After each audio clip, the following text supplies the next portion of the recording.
So we cannot wait to see again, how the championship, will be moving out, what the, new situations will be happening, especially at this track, which is actually very similar to the first track of the season, where we've seen, I think, definitely the best racing of the season, especially that epic fight between Charles Leclerc and George Russell. So in this exclusive race introduction to what it really should have been race 7, even though now it's maybe only race 5 of the 2026 FIA Formula 1 World Championship, as you can see on this lovely Scuderia Red Retina Scuderia Ferrari calendar.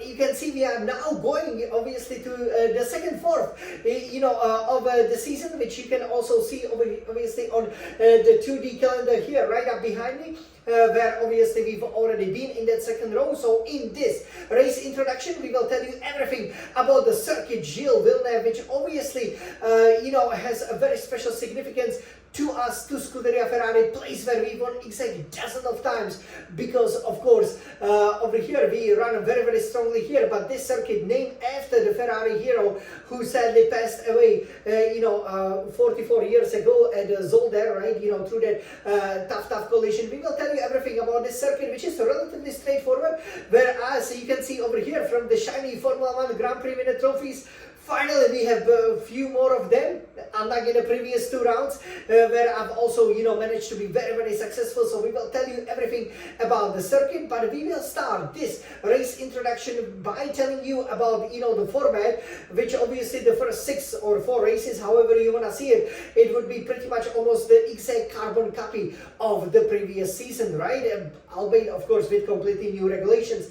But now, round 7 won't be, another track which is named after the true Ferrari legend, without whom Ferrari couldn't exist. Of course, Autodromo Internazionale Enzo e Gino Ferrari, obviously the Imola Grand Prix, aka the Ferrari Grand Prix, or Emilia Romagna Grand Prix, or the San Marino Grand Prix, was now replaced by Canada as the round 7, or now the round 5. So again, there will be a change, as a result. And of course, also the sprints are coming to Canada, and obviously they are probably coming really from Austin over here, because we won't have the sprints in the final fourth of the season. So the sprints in Texas and the sprints in Brazil and in Qatar have moved their way, obviously coming over here to places such as Canada, obviously United Kingdom, and of course Singapore, but also, for example, Zandvoort, respectively, as also the Belgium,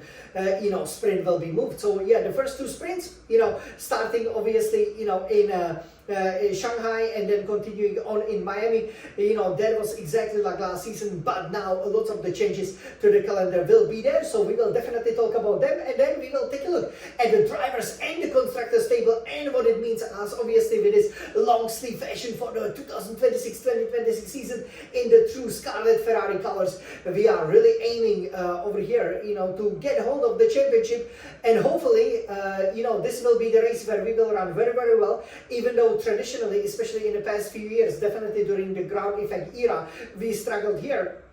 But as you do know, anything can change. Obviously, one of Lewis Hamilton's favorite tracks. But what we also expect that even if we are struggling here, this should be the last track before we hopefully start dominating in Formula 1 from June. Obviously, starting from Monaco, where I believe once we do not have these long straights where we're still losing up to, for example, Hamilton, as he said, up to half a second, just on the straights alone. And now it's not only to Mercedes but also to the orange McLaren.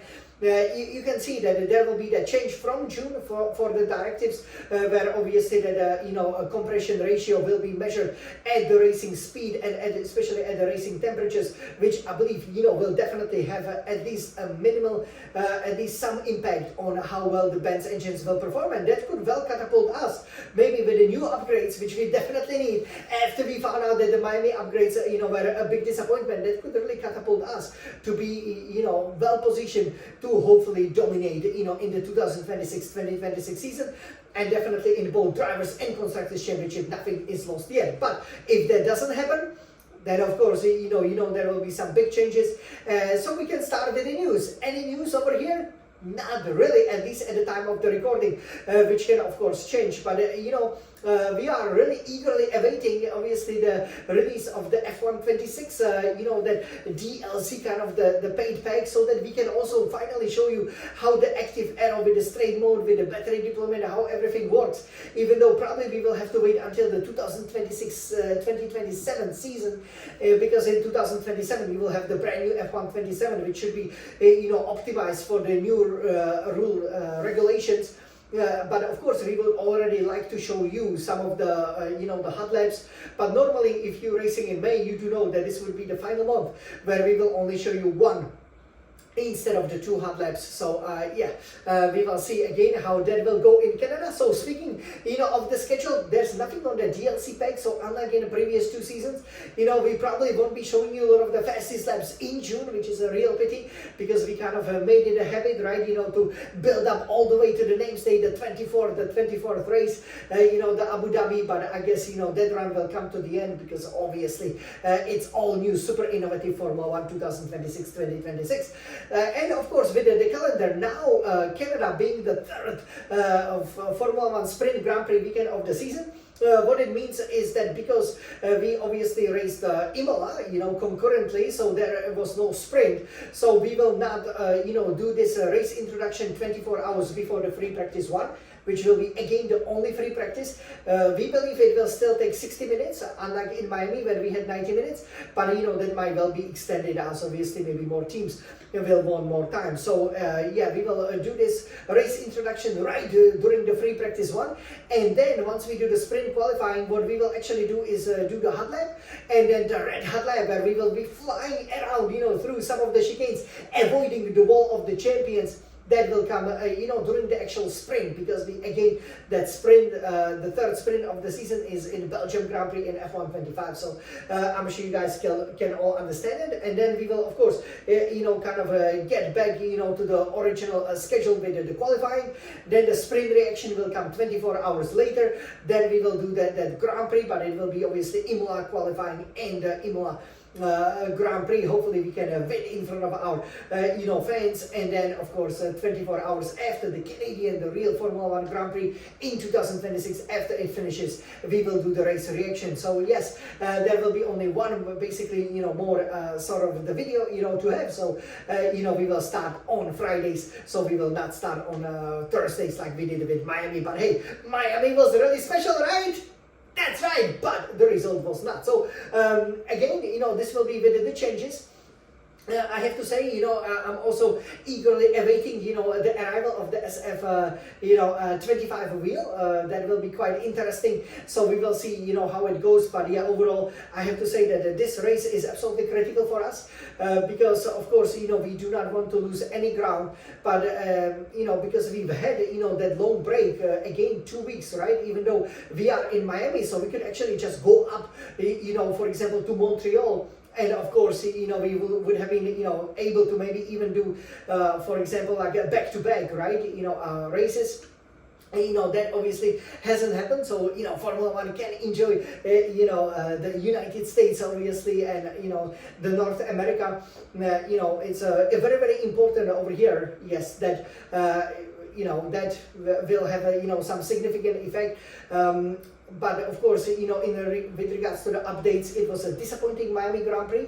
So now in Miami, we've never won though, right? In Canada, we won 12 times, as you will see on the Scuderia Ferrari Red Retina IMAX. So that's very, very important, because 12 victories, and obviously half a dozen of them by Michael Schumacher, my childhood hero. It also means that we are well positioned over here, to do something about it, even though the past couple of seasons were not such a happy hunting ground. And it is important sometimes, to use the damage limitation, but I would really love to see Ferrari winning. It kind of sometimes feels like Michael Schumacher is winning when Antonelli is winning a lot for Mercedes, right? And Italian with the German national anthem, with Michael, it would be opposite. It will be very interesting race also for the dynamic at Mercedes-Benz, because if, this is Russell's track, he's even been able to beat Hamilton. I believe he won here twice. So it will be really difficult to beat Mercedes, but I think if we would be able, again, the start finish straight is relatively short. So if we don't plant it on a pole position, can we be 1 and 2? If so, I think, we could really execute a well race if whoever second, whether it's a Hamilton or Leclerc, would be able to willing to play the ball, we would then be able, to challenge for the victory. Because with Leclerc, for a while, for about a fourth of the race, it did look like, we would be celebrating in Miami, and then it unraveled in spectacular fashion. So we definitely do have high hopes.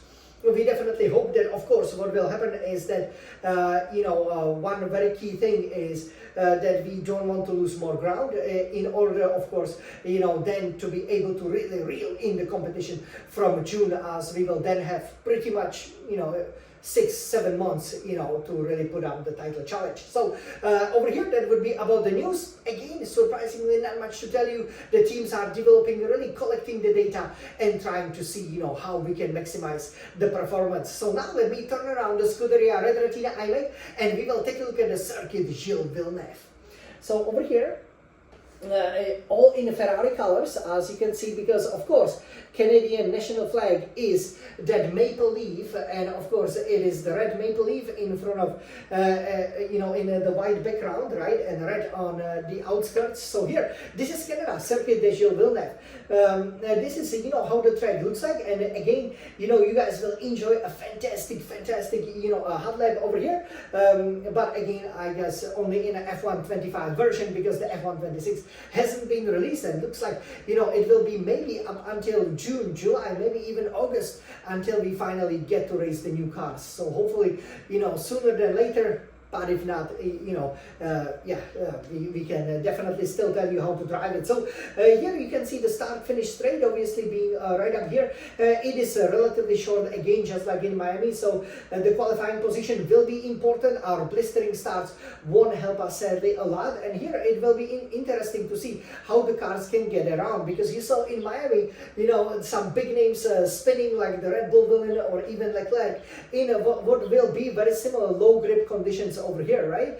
It will be important, to have the battery burst over here, very close to the wall at the turn 4, and then out of the turn 5 and up into the 6, you really have to be hugging the walls. This is a great circuit, obviously built for the 1917 Expo on the Ile Notre Dame island. Obviously, you do know the Notre Dame as the cathedral, for example, in Paris. So a lot of history and a great track, obviously, to have on the Formula 1 calendar for over half a century. Turns 6 and 7 are very, very difficult over here. We've seen Ferrari spinning over here, so hopefully we can, make sure that, the car is very twitchy through this section. So it will be very important, to, again, be careful with the throttle, but again, to have a really good exit, because this is where the long straights really begin. I think, going into the 8 and 9, it will be important to also ride the curbs well. So that will be interesting to see what happens, which is maybe a bit different to what Australia would be, where you maybe don't need to really ride the curbs to maximize the lap time. But yeah, heading into the hairpin, it will be really important over here to have the top speed. The hairpin used to be a really good overtaking opportunity, which is basically known as the turn 10. But here it will be probably a very important to get a really good exit, right? The traction, just like on the Ferrari.com website, as they say, is absolutely important, because with the right traction over here, you can really gain a lot of the speed. But we don't have the DRS anymore. We have the SM, the straight mode, which here can really help us with the rotating Macarena wing. And again, if we can deliver a really good top speed, especially if we can keep the top speed for longer, that will be the key to our race. Because here it will be very interesting to see what happens at the end of such a long straight. It wasn't a big issue in Miami, you might have noticed, but then again in Miami, it's preceded by lots of the turns which you don't do at the full throttle, which means that you can easily recharge that 50% electric battery, which is not the case over here, where you will be going through the chicane immediately on the traction, so hardly any prolonged corners apart maybe from the first sector. Then you are heading at a very, very high speed over here to turns 13 and 14. The Wall of Champions over here is on the outside of the final turn, and because around it is obviously all water, so there's not much of the runoff areas, so there's a great chance that the safety car could happen. And as we will be doing our strategy, that will be very important to take a note of, right? The tire degradation wasn't great in Miami, but I do believe one pit stop strategy could really work, and maybe just waiting for the safety car and get kind of the cheap pit stop at the right time. You know, this could, you know, well, for example, give us our first race victory in over a year, and of course in 2026. Yes, if you're heading to the pits though, you can see that that pit lane, you know, is quite short. So actually, you know, sometimes, you know, having more pit stops like during the Michael Schumacher's years would also be preferred option, especially when you will be running over 70 laps. So we will get to the race distance of over 300 kilometers. It will be super important. Again, you know, to have the right strategy, but also, you know, to speed. And in a hot lap, we will then exactly show you all of the racing lines and how to stay within the track limits. You know, it is very, very easy to fly off and be fold of that. Here you can then see, you know, that turn one. So obviously you can see that even though for you as the car, when you are driving it as a driver, you know, it's pretty almost it's almost like a straight. You know, the turns are actually quite sharp, as you can see. So how about our stats? So we've done pretty well here since 1967, you know, when the Canadian Grand Prix, you know, made, you know, its debut, and then obviously Circuit Gilles Villeneuve in the 70s. So 12 race victories, that's fantastic. 6 by Michael Schumacher. I've obviously won half of Michael Schumacher's, you know, a Canadian Grand Prix, so I hope to be going for the 4th victory. Only 4 pole positions by Michael, 8 overall, so not really so many. As you can see, and we sadly probably don't expect it would be fantastic to plant it on a pole position if, let's say, Leclerc did it, because he's kind of at the moment compared to Gilles Villeneuve, but he would really like to be more like Lauda, or especially, you know, Schumacher in terms of the Ferrari's legends, as he can obviously, you know, be marching towards having the double digits of victories for Scuderia Ferrari, 10 fastest laps and 37 podiums. Podium again being a bare minimum. In Miami we could have achieved it both in a sprint. Obviously we would like to win, but yeah, we have to be, you know, collecting the podiums, because that's sometimes how you win the championships, right? So over here, yes, this would be, you know, for the statistics over here. And how does it look like for the Drivers' Championship? So Andrea Kimi Antonelli, 100, you know, perfect score. Obviously for a teenager, you know, the first teenager to be leading the World Championship, could he, you know, share that record of being the youngest driver? At the moment, you know, I think Canada will be very telling, right? If it's back to how it used to be in terms of Russell being 2, 3, even half a second ahead of Antonelli, you know, that obviously will put a big question mark if Antonelli can keep up that lead. We, of course, you know, as the biggest fans of Scuderia Ferrari, obviously Ferrari being Italian, you know, we do love what Antonelli is doing, but obviously he's a Mercedes driver over here, and, you know, we hope that he will falter. So he's on 100 points, George Russell on 80, so 20 points behind. And George really must perform over here, but hey, we were able to outrace him a couple of times now, so, you know, if Leclerc didn't make a mistake, he would be only 10 points behind, and actually it could be Leclerc, you know, versus Russell, you know, for the championship again, if, you know, Antonelli's maybe lack of, let's say, having the right timing of the safety car and maybe the tracks and which he's good at, you know, will really come to the end, or is he a real deal? Canada will tell us a lot. So Charles Leclerc, third, 59 points, but, you know, the competition is significantly closer, with reigning world champion Lando Norris for McLaren now on 51 points, ahead of Lewis Hamilton for Ferrari, because 51 points, they have the same points, but obviously on a countback, Norris has gotten almost that win in Miami, and that's what catapulted him to the 4th place. 6th is then Oscar Piastri for McLaren, 43 points, so very, very tight there behind the Mercedes drivers. 7th then Max Verstappen, Red Bull Racing, 26 points, whooping 74 points behind, but he was able to overcome it last season.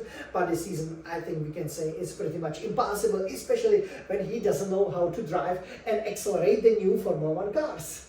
Yeah, we couldn't basically not have the jab at him. 8, Oliver Behrman has 17 points.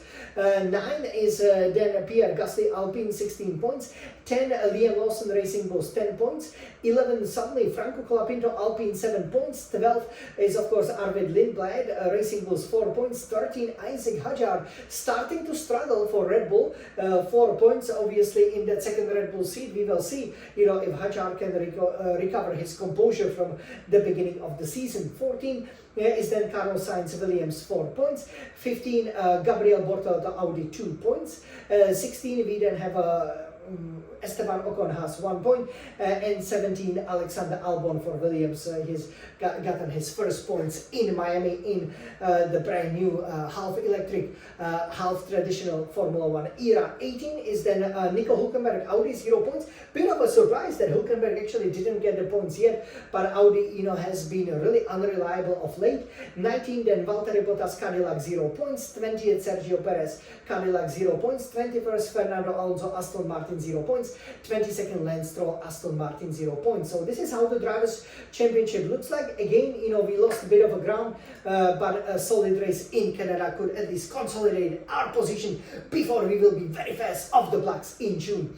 In 2026 Constructors' Championship, so Mercedes leading with 180 points, courtesy of 180 of Russell, and as Scuderia Ferrari, we are there with 110 points, obviously 59 for Leclerc, 51 for Hamilton. McLaren made up lots of points in Miami, has gotten to 94, and we definitely hope that it will be back to what happened in Australia with their poor form on such types of tracks, because again, here lots of the long straights, with hardly any chance to do the harvesting and obviously to recharge the battery. So again, you saw how much McLaren struggled in Australia. We definitely hope that this is what will happen here in Canada as well.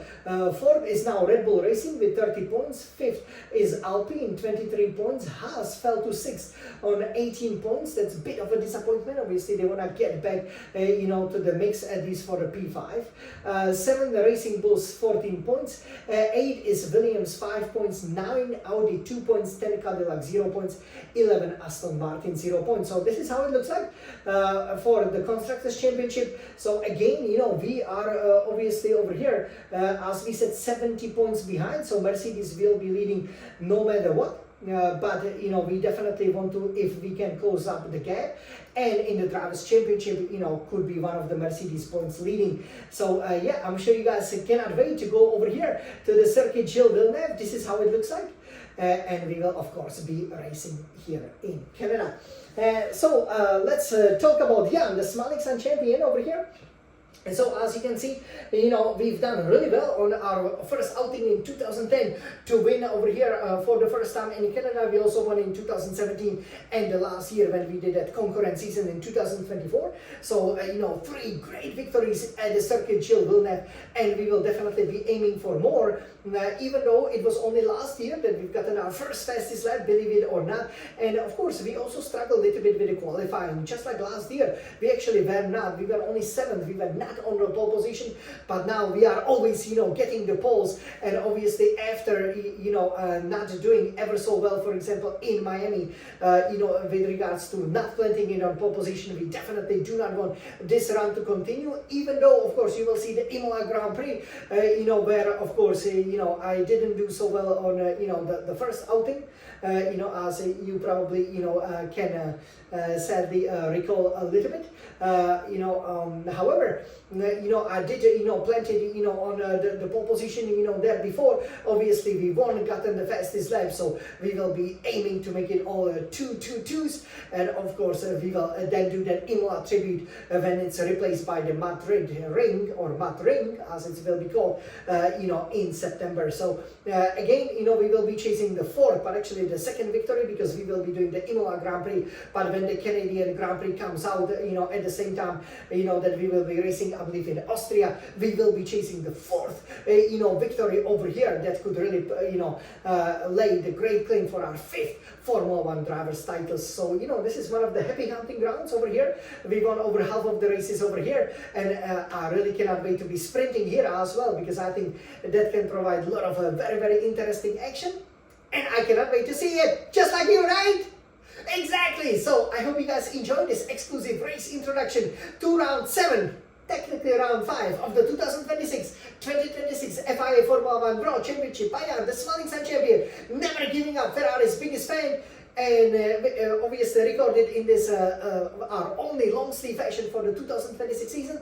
I hope you guys loved it, and all I can say is I cannot wait to go sprint racing again. This is definitely my favorite format. Remember, that lots of the drivers, are tied at the top of the sprint championship that Formula One should definitely do, right? So is it gonna be Leclerc or Russell or Norris, for example, right? Who will lay claim, because they all have, technically speaking, 13 points in the sprint championship, and obviously also, we are right on the heels, for example, and basically I think it was, if I'm not mistaken, McLaren actually, leading over here, surprisingly, the sprint championship, and obviously us right on the heels of the McLaren and Mercedes only third. You can see how exciting it could be if we also had a sprint championship. So Formula One, definitely, if you're listening, please bring back the sprint, drivers and constructors championship. It's gonna be a lot of fun. Of course, for me, I'm leading both sprint championships. We are leading the sprint constructors championship. I'm leading the sprint drivers championship.